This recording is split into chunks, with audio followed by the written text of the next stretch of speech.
lo que vimos en la clase anterior que les pedí leer una leída el lunes. Pienso que no, pero no sé si alguien tenga alguna duda al respecto.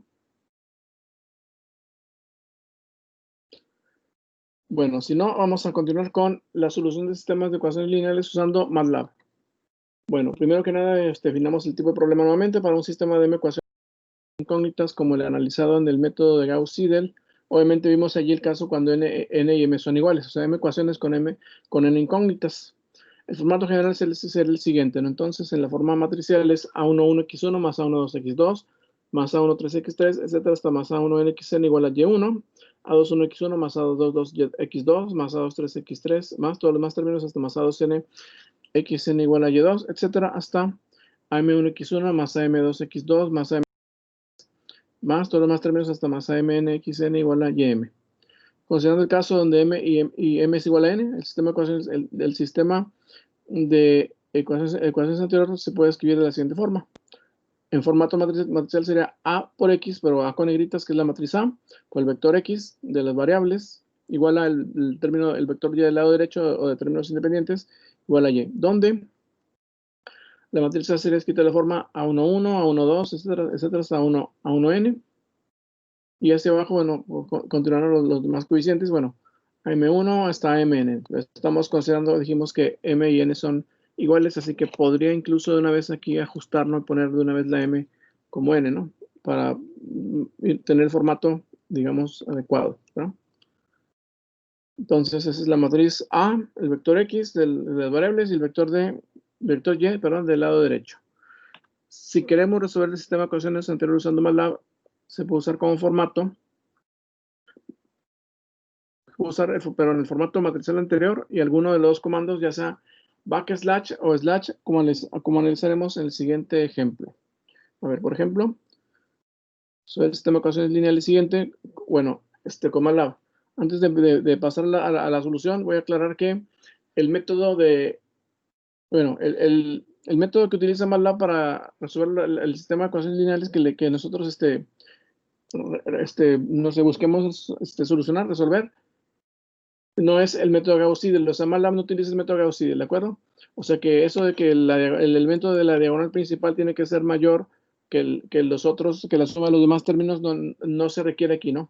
Ni tampoco ocupamos punto inicial, ¿de acuerdo? O sea, MATLAB utiliza otro método, no el de Gauss-Seidel. Quizá yo creo que creo que el que está usando es el de Gauss-Jordan, pero no estoy seguro al 100%, pero lo que sí es un hecho es que no utiliza el método Gauss-Seidel, ¿de acuerdo? Entonces, eso le da un mayor alcance, ¿no? Porque entonces cualquier sistema de ecuaciones, de n ecuaciones con n incógnitas, podría ser resuelto con MATLAB, ¿no? Incluso sin tener punto inicial y sin verificar la condición de convergencia del método, ¿no? Bueno, entonces, pues, obviamente con MATLAB, ¿no? Bueno, solución. Como MATLAB resuelve el sistema con método analítico, que es lo que mencionaba ahorita, que ofrece la solución exacta de la ecuación. Bueno, exacta hasta cierto sentido, ¿no? Cuando es en enteros, da la solución exacta. Cuando son fracciones, nos da 4 decimales en el resultado, o hasta 14 si se requieren más decimales. Bueno, entonces no es necesario usar ningún punto inicial ni verificar ninguna condición de convergencia, ni requiere tampoco ningún error permisible. Se procederá de la siguiente manera. Entrando a MATLAB, escribimos la matriz A mayúscula, los vectores X, y el operador backslash. De otro modo, puedo usar también slash. En el caso que queramos usar la matriz A', o sea, la matriz transpuesta es la que se cambian de lugar los renglones y las columnas. O sea, los renglones pasan a ser las columnas y las columnas los renglones, ¿de acuerdo? Y entonces ahí se usa el vector Y', ¿de acuerdo? El vector Y es vector columna, se tiene que poner como vector fila, escribiéndolo como Y', para que quede como vector fila. Bueno. La solución del problema se puede obtener con cualquiera de las dos formas diferentes. Hay que escribir la matriz A mayúscula y el vector Y en forma de renglón fila, como una matriz transpuesta. En la segunda parte de este documento aparece la impresión de la solución del problema anterior como la. Bueno, ahora voy a explicarles la forma de trabajar, ¿no? Muy sencillo. A ver, voy entonces a salirme de aquí para poner el nuevo documento, que es la hoja de impresión de MATLAB. A ver, ahí voy, porque tengo que estarme saliendo y entrando. Aquí está. ¿Ven el documento? Sí, ¿verdad? Sí, profe. Gracias. Entonces, bueno, se entra a MATLAB, ¿no? Entonces escribimos el vector en el primer prompt, escribimos el vector Y, pero la matriz A. Se abren los corchetes y ponemos los coeficientes de cada ecuación, ¿de acuerdo? Obviamente nada más donde aparecen las variables, que serán en este caso 4, 1, 2, se pone punto y coma para separar en una fila de otra. Podemos dejar espacios después del 2, del punto y coma, o escribir todo directo. Yo opté por dejar espacio para separar ahí una fila de otra. Entonces pone 4, 1, 2, punto y coma, luego espacio, 1, 3, 1, son los coeficientes de la segunda ocasión. Del lado izquierdo, punto y coma, 1, 2, 5. Cerramos los corchetes y ponemos punto y coma. Si no se pone punto y coma, teclear enter, va a aparecer la matriz A mayúscula ahí desplegada en MATLAB, ¿no? Bueno, de ahí escribimos el siguiente prompt, ponemos el vector, columna, el vector Y, en la forma, como es vector columna, vamos a escribirlo como vector fil, de esta forma, ¿no? Abrimos unos corchetes, se pone 16, espacio, 10, espacio, 12, ¿no? Son los corchetes, se pone prima para que sea el vector columna, así como este es vector fila, ¿no? Así como está escrito. Entonces el vector, la matriz A por el vector columna Y, al ponerlo así como Y, escribiendo los coeficientes, lo poniendo prima, el vector Y prima, ¿verdad? Punto y coma, lo escribimos en el renglón, ponemos entonces X, somos la letra X que es la de las variables, ponemos A, backslash Y.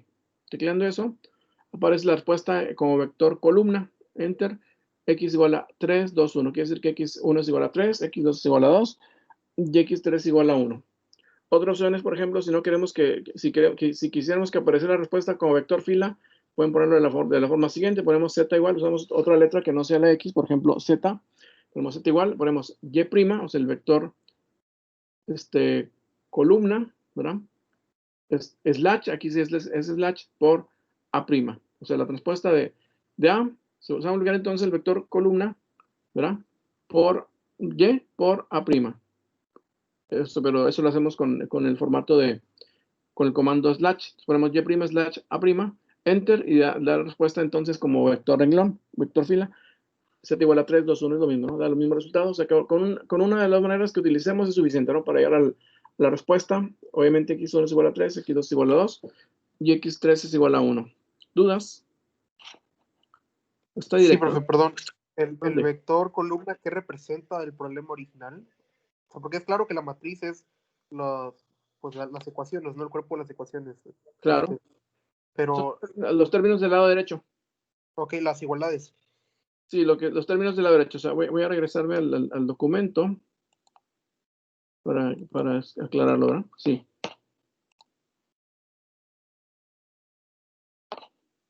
Por ejemplo, aquí, a ver, me regreso. Ahí están los coeficientes de la matriz, ¿verdad? Serían 4, 1, 2, punto y coma. 1, 3, 1, punto y coma. 1, 2, 5, cerramos corchetes, ¿verdad? El vector Y sería el vector columna del lado derecho, ¿no? 16, 10 y 12, ¿verdad? Los términos independientes. Y aquí son las variables, ¿verdad?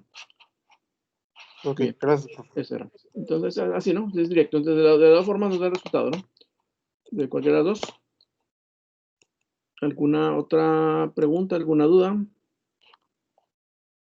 en esto? Bueno, alguien me había dicho en la clase anterior de que no estaba completo el problema, pues me metí a MATLAB, me metí a la página de Teams, revisé el archivo que subí y me di cuenta que sí estaba completo, entonces le pido que abran el archivo completo y sí aparece todo. De hecho, ya puse esta tarea. En el documento ya aparece una tarea, ¿no? Al final, les dejé 2 problemas de tarea para hacer con el método de Gauss-Seidel, no tiene caso que les deje más, no tiene cosa, ¿para qué tanto problema? Con 2 problemas que les deje de hacer, con eso practican la técnica, ¿no? No se requiere mucho que les deje tanta tarea, ¿verdad? Y el problema 3 sería que esos 2 problemas, que los verifiquen con la solución con MATLAB, ¿no? Usando este método que acabamos de ver. ¿Alguna duda? ¿Preguntas? No, está bien. Entonces vamos a pasar a la unidad temática, bueno, más bien a la fase, ahora son fases. Fase 4. Bueno, este curso tiene mucha, ¿cómo les diré? Es muy libre, ¿no? En el sentido que los capítulos son independientes. Por ejemplo, la fase 4 es interpolación de ajuste de curvas. Hay algunas personas que dan esta clase aquí en la FIME, y bueno, en la FIME, más bien, y empiezan con esto, o sea, empiezan con capítulo de interpolación y ajuste de curvas, ¿no? Bueno, es otro enfoque, ¿no? Dado que los temas son independientes, son muy libres los capítulos, no se ocupa hacer interpolación, ajuste de curvas, por ejemplo, no se ocupan los capítulos que le siguen al curso, ¿verdad? Para ver interpolación y ajuste de curvas. Yo opté por verlo así porque bueno, siempre he usado el enfoque del libro de Macala, que es el que estamos usando como texto, y yo sigo el orden de ese libro, ¿no? Y de hecho, la mayor parte de los textos empiezan siempre con solución de ecuaciones no lineales y dejan interpolación para capítulos posteriores, ¿no? Pero el enfoque del libro de Nakamura es empezar con interpolación. Entonces, por eso algunos que usan ese libro como texto empiezan con ese tema. Entonces, vamos a pasar a ver interpolación y ajuste de curvas. Primero, pues hacemos una pequeña introducción. Ya habíamos hablado de la clase, bueno, en la fase 2 del método de interpolación lineal inversa y definimos el concepto de interpolación. En ese caso, lo que nos interesaba era hallar una raíz de una ecuación no lineal. Aquí vamos a cambiar el enfoque por completo. Aquí lo que nos interesa es hallar una función, ¿de acuerdo? Que llamaremos polinomio interpolante. Se nos van a una serie de puntos que llamaremos puntos base, que se ajustan a una función f de x desconocida por nosotros. Nada más se conocen los puntos aproximados de esa función y queremos entonces obtener una función aproximada, ¿de acuerdo? Que pasa también por esos puntos, pero que no es la función f, sino es una aproximación de la función f, a la que llamaremos g de x.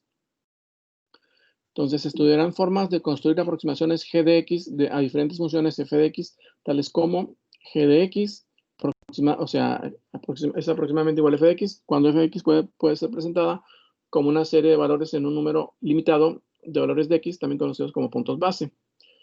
Por ejemplo, los puntos base son puntos, se consideran como parejas ordenadas de forma que x1, y1, x2, y2, etcétera, nada más que obviamente como una función. Entonces sería x1 es y igual a f de x1, o sea, ese es el ordenado, ¿no? O sea, el punto base es la abscisa y el valor funcional es la ordenada, ¿de acuerdo? Del punto. x1 f de x1, x2 f de x2, etcétera, hasta x y continúa hasta x y f de x y así seguiríamos hasta llegar, por ejemplo, a xn como f de xn. Suponiendo que los puntos base han sido determinados con considerable precisión o exactitud. Entonces me dirían, bueno, pero ¿cómo va a ser posible que obtengamos los puntos lo más exactos posibles si ni siquiera conocemos la función f de x? Bueno, muy bien. Eso es debido a que generalmente estamos manejando este tipo de técnicas con aplicaciones, ¿no? Por ejemplo, se habla de dos variables que queremos conectar, ¿de acuerdo? Por ejemplo, en termodinámica, la presión de una masa de gas puede basarse en base a la temperatura de esta, ¿no? Entonces, usamos variables que nosotros consideremos que tienen cierta relación, ¿de acuerdo? Entonces, para un valor de x se obtiene un valor de y, ¿no? En base a lo que representen dichas variables, ¿de acuerdo? Es como se pueden tratar de encontrar los puntos bases lo más exactos posibles, ¿no? Aquí a veces a nosotros se nos van a dar los puntos bases sin saber de qué función, o sea, sin saber de qué variables nos estamos refiriendo, ¿de acuerdo? Pero pues ese es el enfoque que se le podría dar a esto, ¿no? Que los puntos base, pues si estamos hablando de alguna aplicación, queramos hallar una función g de x que conecte las variables. Entonces, bueno, tenemos esta gráfica. Bueno, aquí por ejemplo aparece una técnica que de hecho es lo que vamos a ver como primer método, interpolación de Lagrange. Los puntos bases son los puntos que aparecen allí en color azul, ¿verdad? Azul, ¿de acuerdo? Son los puntos base, la abscisa y la ordenada. Y la gráfica de los puntos que aparecen como color verde o azul, bueno, yo la veo como azul, pero azul menos fuerte, que a lo mejor es un verde que se parece mucho al azul. Bueno, la función que está en color verde casi azul, ¿verdad? Es la función original, la función f de x, la que realmente representa los puntos. Y la función g de x es la que está en color rojo, es la que se obtiene con las técnicas que vamos a estar aquí viendo. Obviamente, por ejemplo, hay algunos subintervalos en los cuales la función g de x es más aproximada a la f, ¿no? Por ejemplo, si ven el subintervalo de 0 a 1, no se ve mucha diferencia sobre todo al principio era de la función f con la función g. La g es la roja, la azul es la f, ¿de acuerdo? Pero, por ejemplo, si vemos el subintervalo de -4 a -3 o de 4 a 3, ahí se ve más diferencia, ¿no? De los valores que nos da la función f y los de la g, ¿de acuerdo? En este ejemplo, los datos son los puntos base. La función f de x aparece color azul. Esta es conocida por el analista. Solamente se conocen los puntos base bueno, color azul, ¿no? Bueno, aquí le voy a poner, es que, bueno. color verde, pero casi azul, ¿verdad? La función real f de x aparece color verde, esa es conocida por el analista. Solamente se conocen los puntos base, que son los puntos que están de color azul ahí en la gráfica. Y la gráfica de color rojo representa la función obtenida con técnicas de interpolación. Como es obvio que entre mejor tomados sean los puntos base, habrá una menor discrepancia entre ambas funciones. En este ejemplo, los intervalos de -4 a 3 y de 3 a 4 son los menos exactos, ¿no? Se ve más diferencia de la función f que de la función g. ¿Cuál es el objetivo de esto? Pues hallar la función g de x aproximada a los puntos base, ¿de acuerdo? A la función f en base a sus puntos base, y que esto, por ejemplo, nos sirva como pronóstico. Por ejemplo, para algún valor de x que no esté en la función, que no conozcamos sobre nada, una vez que tengamos la función g de x, podemos evaluarla allí y encontrar entonces el valor de la y para esa x, ¿no? Entonces, las funciones f de x y g de x pasan por los mismos puntos base. ¿Alguna pregunta hasta el momento? ¿Dudas? ¿Preguntas? Por mi parte, no. Seguimos.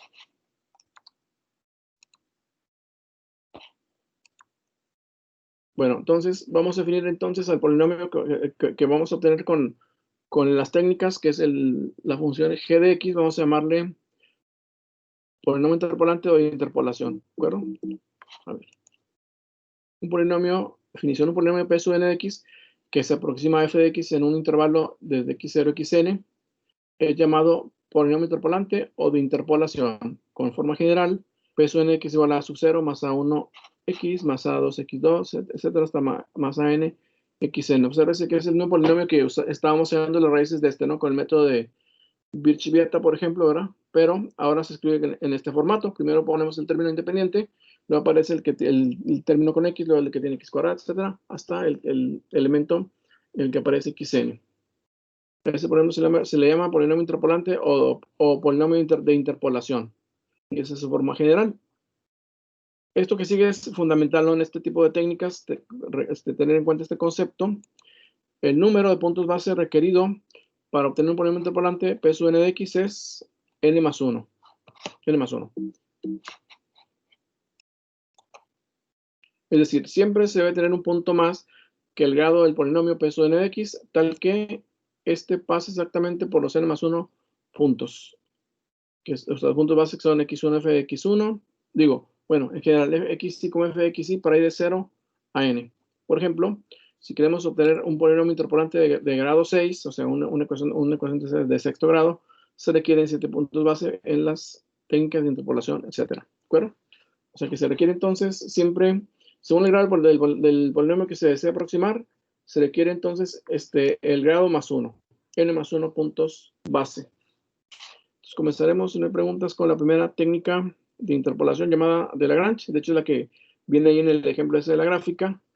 Hay otros métodos como interpolación lineal e interpolación cuadrática, que son, digamos, casos particulares del método este de Lagrange. Por lo tanto, antes se estaban viendo separados, pero como se reduce a lo mismo, opté por incluirlo todo en el mismo método, ¿de acuerdo? Entonces vamos a pasar a ver interpolación de Lagrange.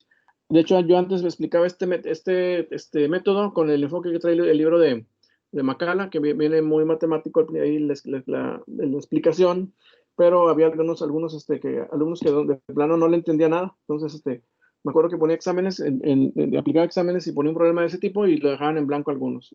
Les preguntaba, bueno, pero ¿por qué lo dejan en blanco? Y dicen, no, es que no le entendemos nada al método, así eran muy sinceros. Entonces, opté por explicarlo de una manera más sencilla, ¿no? Dejarlo menos, explicarlo menos matemático, ¿verdad? La técnica, pero viendo lo práctico, que se entienda, ¿no? La técnica, entonces me voy a ir directamente a la fórmula en sí, ¿no? Pero voy a explicarles cómo se obtiene, ¿no? Entonces, un método general para construir un polinomio interpolante de grado n, P sub n de x, para puntos base, es la interpolación de Lagrange, con la fórmula que se escribirá a continuación. Con este enfoque que les voy a dar, sí le van a entender, ¿no? Estoy seguro que sí le van a entender, ¿no? Para los n más 1 puntos base, fíjense que la I se acostumbra a poner en algunas técnicas como es el contador, ¿no? Es el que cuenta el número de puntos. Entonces, como son n más 1 puntos base, se acostumbra a inicializar la I como 0, por lo menos en las técnicas de interpolación.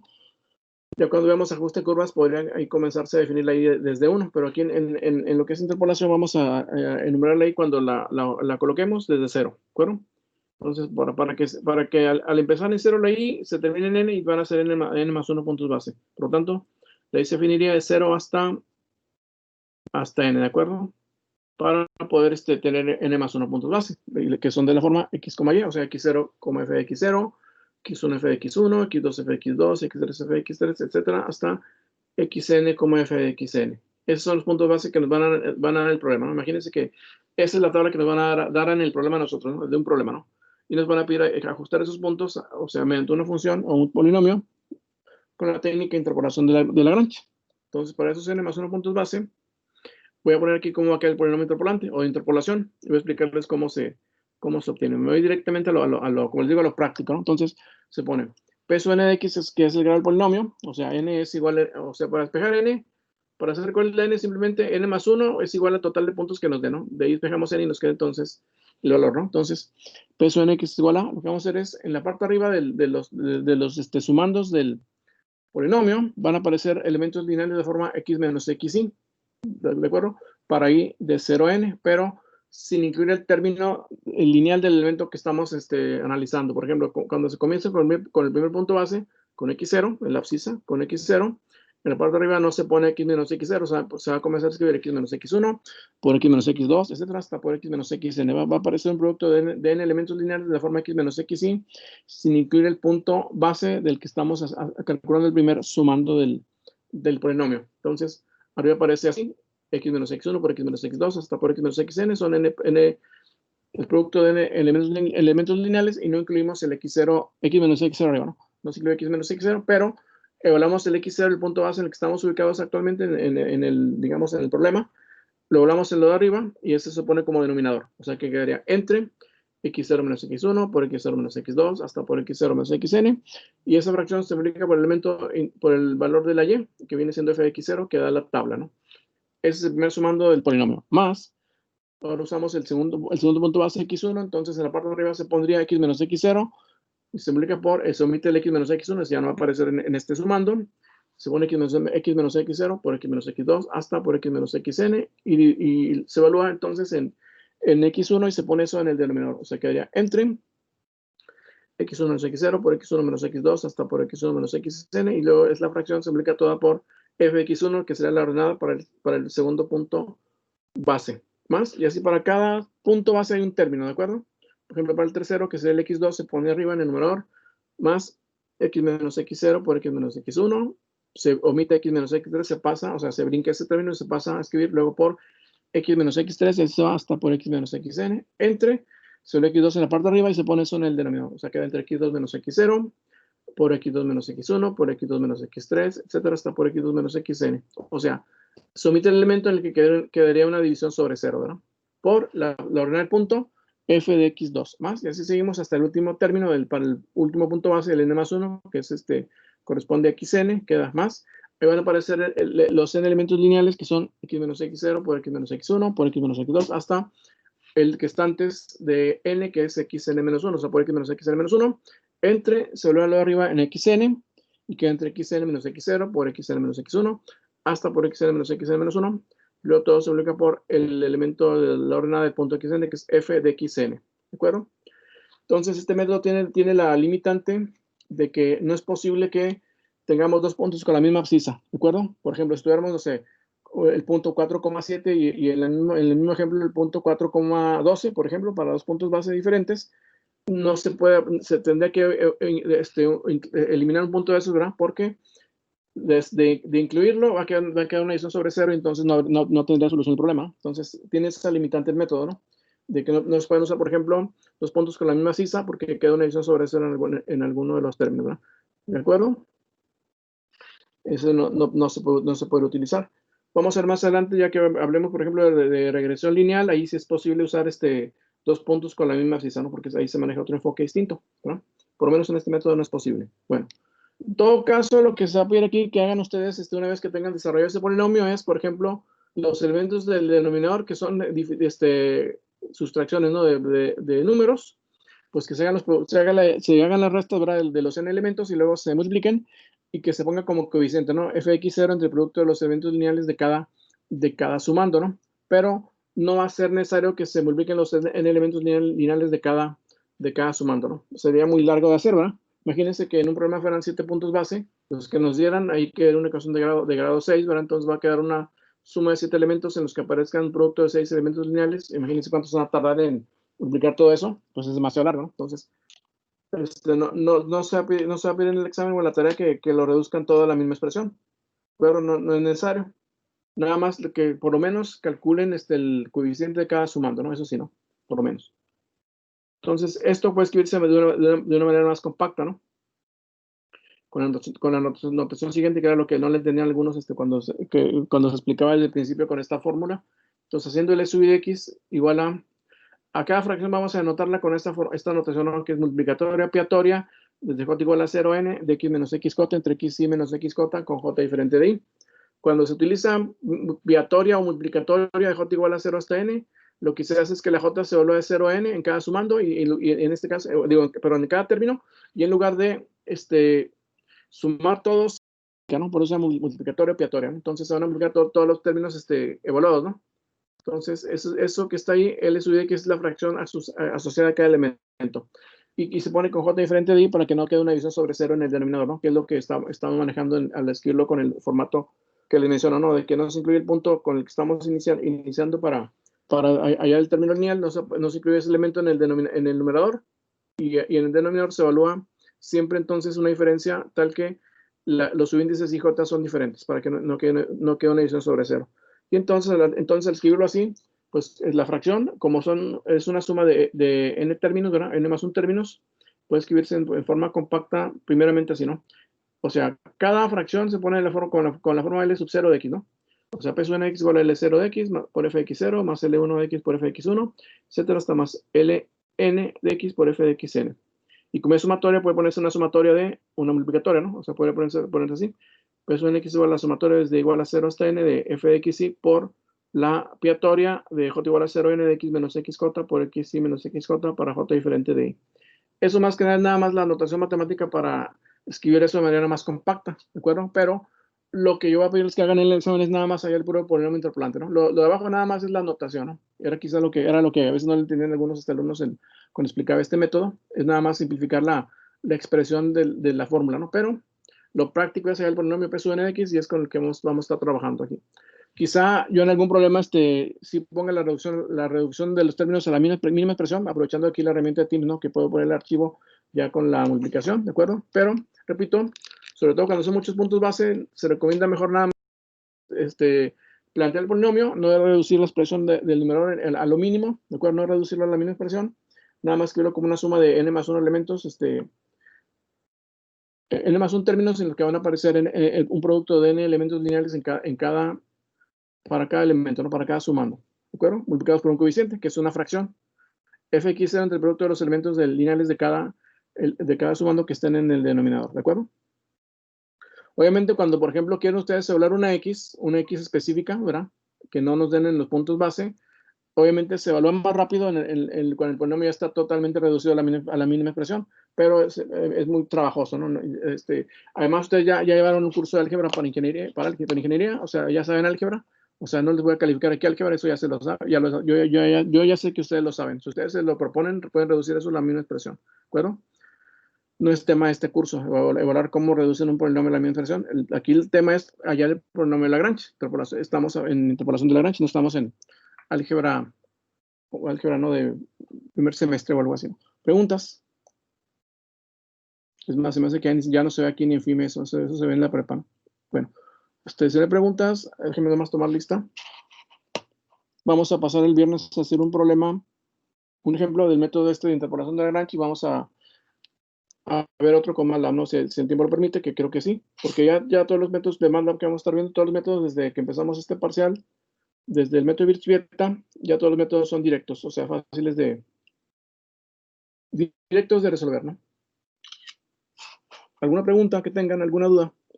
Pues ya les dejé tarea del método de Gauss-Seidel, les dejé dos sistemas de ecuaciones lineales para que los resuelvan con ese método, y también los dos problemas, pues que los resuelvan con con MATLAB para comprobar el resultado, ¿de acuerdo? Con eso está bien, no tiene caso que les deje tanta tarea, o sea, no es innecesario. O sea, con 2 métodos tienen para practicar lo necesario, ¿no? ¿De acuerdo? ¿Preguntas? ¿Dudas? No, de ninguna. Si no hay preguntas, aquí la vamos a dejar por el momento y el próximo viernes a las 11:30 vamos a comenzar a ver un ejemplo de un problema de interpolación para hallar el polinomio interpolante de Lagrange y luego vamos a ver cómo se resuelve un problema de esta clase con MATLAB, ¿no? De manera muy sencilla. Bueno, seguimos el viernes. Hasta el viernes, cuídense. Luego, profe.